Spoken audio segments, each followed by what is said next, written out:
फलटण नगर परिषदेत कोणाची सत्ता येईल व नगराध्यक्षपदी कोण विराजमान होईल?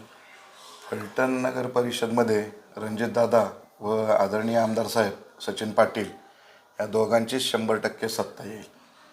नगराध्यक्षपदी आणि नगराध्यक्षपदी शमशेरसिंह नाईक निंबाळकर यांची 100% सगळ्यात जास्त मताने विजय हा निश्चित आहे. त्यामुळं शमशेरदादाच हे नगराध्यक्षपदी विराजमान होतील याची खात्री आहे. एवढी खात्री कशामुळे? काय एवढी खात्री म्हणजे मी गेले बरेच वर्ष झालं त्यांच्याबरोबर काम करतोय. फलटणमध्ये झालेलं डेव्हलपमेंट, जे अडथळे डेव्हलपमेंटला झाले होते हे रणजितदादा आणि शमशेरदादांच्या माध्यमातून पूर्ण होत आहेत. आणि एकमेव असा माणूस आहे तो कधी जातीपातीचं राजकारण करत नाही, कुठल्या विषयात ग्राउंड लेवलला जाऊन काम करतं. आणि अर्ध्या रात्रीसुद्धा शमशेरदादा यांचा दरवाजा हा खुला असतो. ते कधीही मदतीसाठी असे मागं सरणाऱ्यातले नाही. त्यामुळं 100% खात्री आहे की लहानांपासून मोठ्यांपर्यंत विचारलं तर शमशेरदादांचीच हवा आहे आणि ती राहणारच. प्रचारादरम्यान कोणते विकासाचे मुद्दे घेऊन आपण जनतेपुढे जात आहेत? आता गेले 2-2.5 वर्षात जर बघायचं म्हणलं तर फलटणमध्ये RTO ऑफिस आलं. MH53 ही फलटणची ओळख आदरणीय माजी खासदार रणजितसिंह नाईक निंबाळकर यांच्यामुळे झाली. त्याचबरोबर सेशन कोर्ट फलटणला आलं. तुम्ही बघत असाल की अख्ख्या फलटणमध्ये पालखी महामार्गाच्या निमित्तानं किंवा काय सगळे कॉन्क्रीट रोड जे कायमस्वरूपी कधीही न खराब होणारे त्या क्वालिटीचं काम रणजितसिंह नाईक निंबाळकर साहेबांच्या माध्यमातून चालू झालं.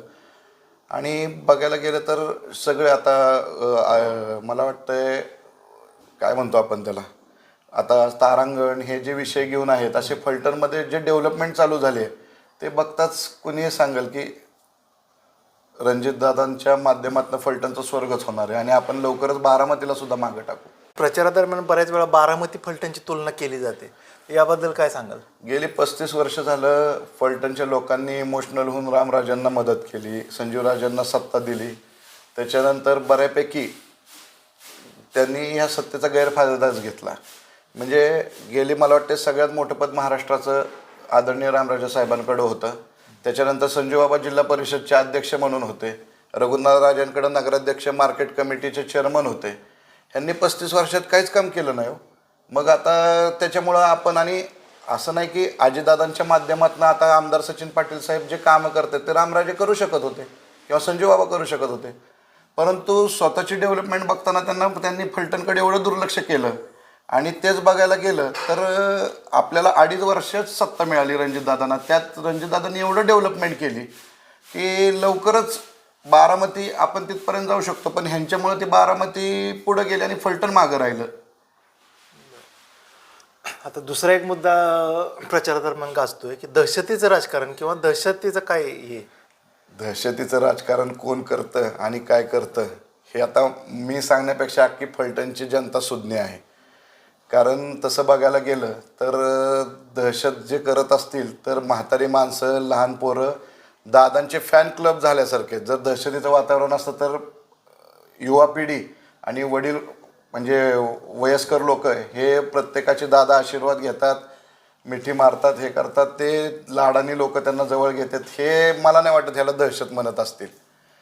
बाकी तसं बघायला गेलं तर दहशत कुणाची फलटणमध्ये कसे हल्ले होते, व्यापाऱ्यांना किती त्रास आहे, कसे व्यापाऱ्यांना लुटलं जातं, काय केलं जातं, हे फलटणची जनता चांगलीच सुज्ञ आहे. आणि आदरणीय माजी आमदार साहेबांनी त्यांचे लाईव्ह सभेत त्यांनी सांगून दिलं की शिवसेनाच ही दहशत आणि दहशत म्हणजे शिवसेना. आता जर त्यांनीच उत्तरपत्रिकेत सांगितलं असेल की दहशत ही आमची आहे, त्याला आता आम्ही परत नवीन त्यांचं नाव घेऊन त्यांचा काय उपयोग आहे? कारण आमच्यात रणजितदादा असू द्या, शमशेरदादा असू द्या, दहशतीचं किंवा असलं कसलंही वातावरण नाही. व्यापाऱ्यांना त्यांची मदत आहे, राहणार आणि 100%च राहणार.